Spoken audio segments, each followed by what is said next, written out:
recibe la información que Peña Nieto le dio en la transición, prácticamente le da los archivos de todo el salinismo. No solamente era el desastre del país que ya habían desgraciado por completo, un sexenio más y se acaba el país. Mi presidente, para estas fechas, mi presidente, terminando el sexenio de Mido de Anaya, México ya no, olvídese, seríamos un satélite de las potencias extranjeras. Así, un sexenio más. Yo he querido que eso lo discutamos sería interesante discutirlo con politólogos, discutirlo con analistas, con otros colegas libres, a ver si coinciden. Yo pienso que un sexenio más de Mido, o sea, si en este momento estuviera terminando el sexenio de Mido de Anaya, este país ya estaría por completo entregado a las empresas extranjeras, Ni siquiera un gobierno extranjero, a las empresas extranjeras. Y eso habría sido nuestra condena.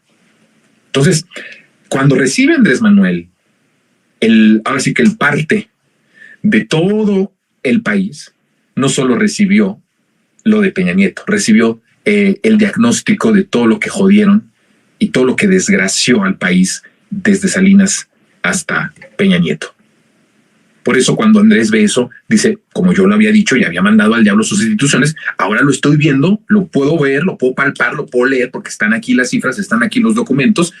No va a sostener esta transformación, que también es espiritual, estas instituciones. Y por eso la recae en las Fuerzas Armadas. ¿Por qué? Ni siquiera porque las Fuerzas Armadas estuvieran un poquito mejor, que sí, pero no era en esencia por eso. Sí eran de todas las que más se libraban. Imagínense, de todas las instituciones, la Sedena y las Fuerzas Armadas, con todo lo que hicieron y las masacres que hicieron a lo largo de la historia por órdenes de civiles, ni siquiera es que esto significaba incluso que estaban mucho mejor que las instituciones civiles. O sea, eran de lo peor lo mejor. Pero había una característica en la Sedena y en las Fuerzas Armadas que el presidente dijo, este es el plan. Ya lo había pensado, el presidente ya lo había pensado desde antes, pero tomó total la decisión, se convenció completamente cuando vio todo el registro de lo jodido que había estado el país, no por Peña Nieto, sino desde Salinas. Y entonces se dio cuenta que las Fuerzas Armadas, ¿por qué? Porque las Fuerzas Armadas son leales y porque obedecen al comandante supremo.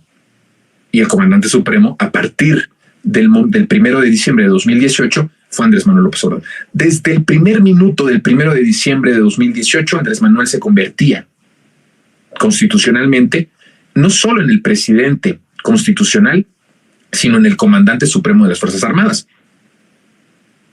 Y en ese sentido, no hay nada que esté por encima de López Obrador, en el sentido de las Fuerzas Armadas. En todo lo demás, como presidente constitucional, hay poderes, ¿no? El poder legislativo, el poder judicial. Y todos esos órganos autónomos que fueron gobiernos, que hay un monólogo que explicó esto, de gobiernos paralelos para contrarrestar si en algún momento llegaba un gobierno popular y democrático. Entonces, cuando toma la decisión, lo toma incluso como en un sentido, pues, ocupando que yo soy el todopoderoso en las Fuerzas Armadas y hay una lealtad completa al comandante supremo, aquí voy a depositar la transformación en lo que vamos creando las instituciones. Por eso, Andrés, antes de 2018 hablaba de la fundación de un país nuevo y hablaba de una nueva economía. En 2006 hablaba de algo nuevo, no hablaba de transformación, hablaba siempre de algo nuevo. En el 18 habla de transformación, pero la intención de Andrés siempre fue crear algo nuevo, de fundar un país nuevo, de la fundación de una patria nueva. Entonces, por eso dijo, estas Fuerzas Armadas que son leales a mí, a partir del primer minuto del 1 de diciembre de 2018, deposito sobre ellas la transformación y entonces empezamos a transformar y a crear instituciones del pueblo, porque las instituciones que había, y lo vuelvo a repetir, eran instituciones del diablo, eran instituciones del neoliberalismo, del salinismo. Por eso hay una parte muy importante de por qué hablo también de que es espiritual, cuando Andrés toma la decisión de no vivir en Los Pinos. Cuando dice de por qué no habla en Los Pinos, dice una broma que no es broma. ¿Sí ha visto eso? ¿No? Es broma, pero si usted quiere, no es broma. Cuando dice, ahí asustan. Y a mí me da mucha risa. Y en cierto sentido tenía razón. Imagínense ustedes la carga tan fuerte espiritual de un lugar en donde se planearon un montón de cosas horribles para el pueblo. Ahora ya sabemos que no es ficción. Ahora la realidad lo que nos dice es que lo que pensábamos que era macabro es aún peor. Entonces, desde el tomar esa decisión, ¿cómo va a vivir el presidente del pueblo? No por él, sino por lo que representaba. Acuérdense que López Obrador no es Andrés Manuel López Obrador. López Obrador es el pueblo. Nosotros hemos hecho a López Obrador. Él es el representante de nosotros. Por eso lo queremos, porque es el pueblo.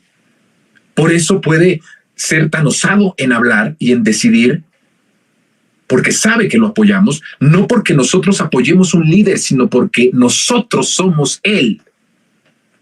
Y eso es lo que los imbéciles de la derecha nunca van a entender.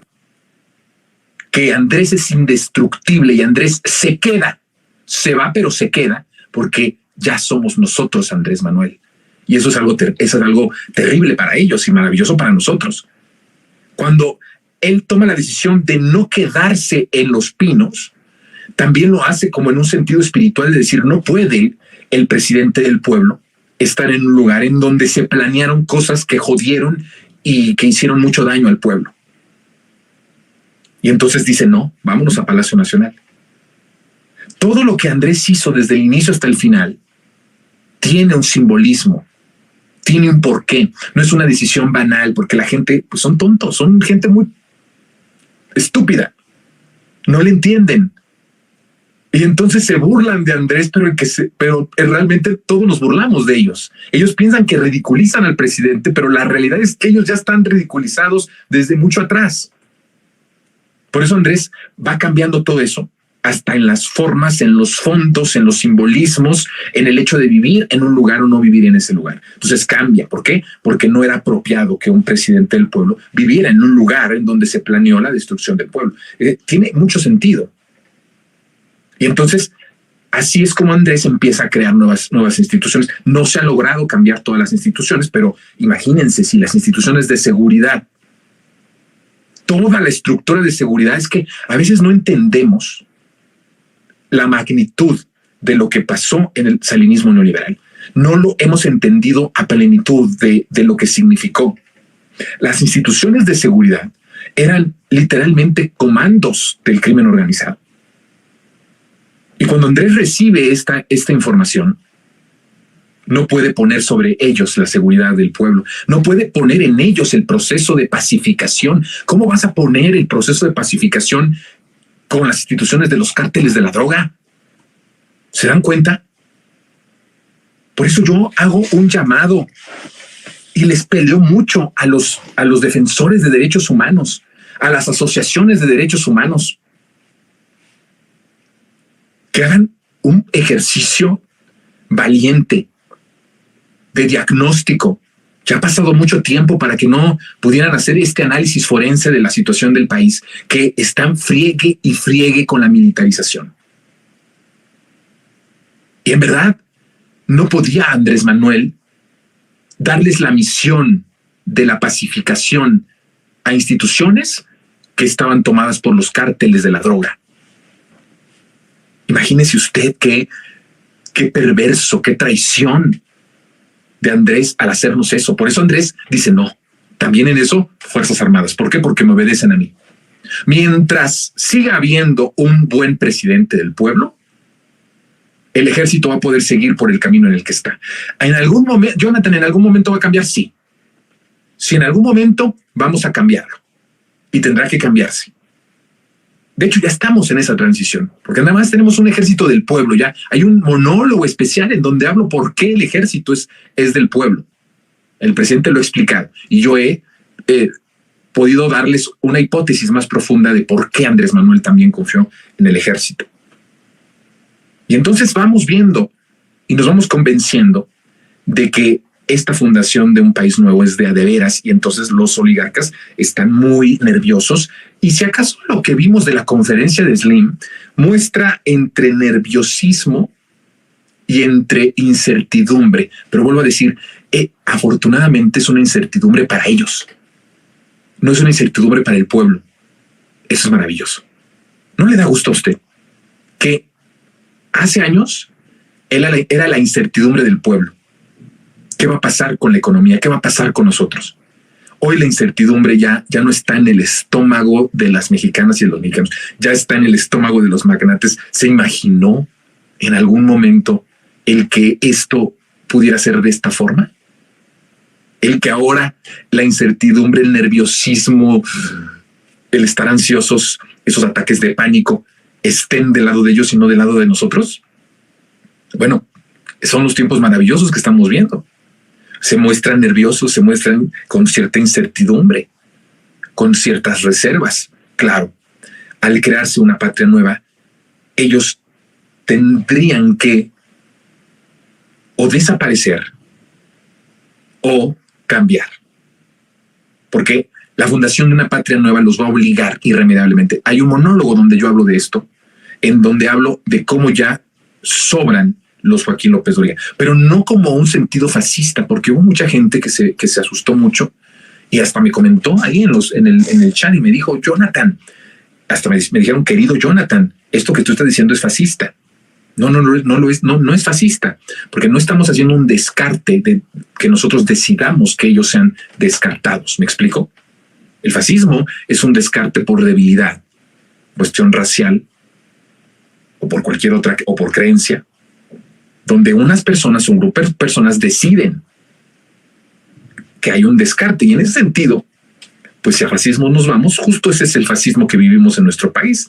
Dice el Papa Francisco, la política del descarte. Me gusta mucho esta parte de la política del descarte. Es maravillosa, Digo, es maravillosa cómo lo agrupamos, no que sea maravillosa que la hayamos vivido, la política del descarte, pero la definición, el poder hablar ya de una política de descarte es muy importante.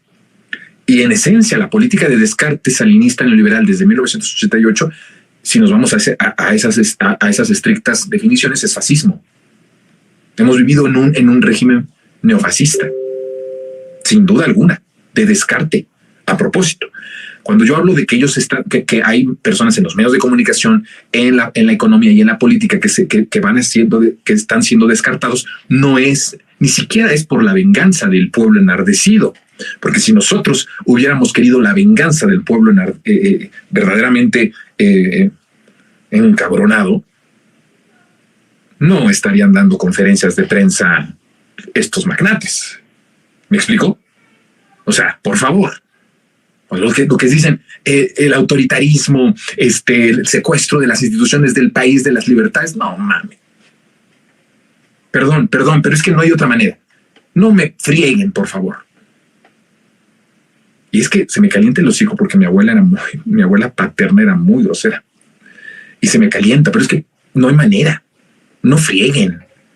Si en verdad nosotros nos moviéramos por la vena autoritaria y de venganza, no harían conferencias de prensa los magnates.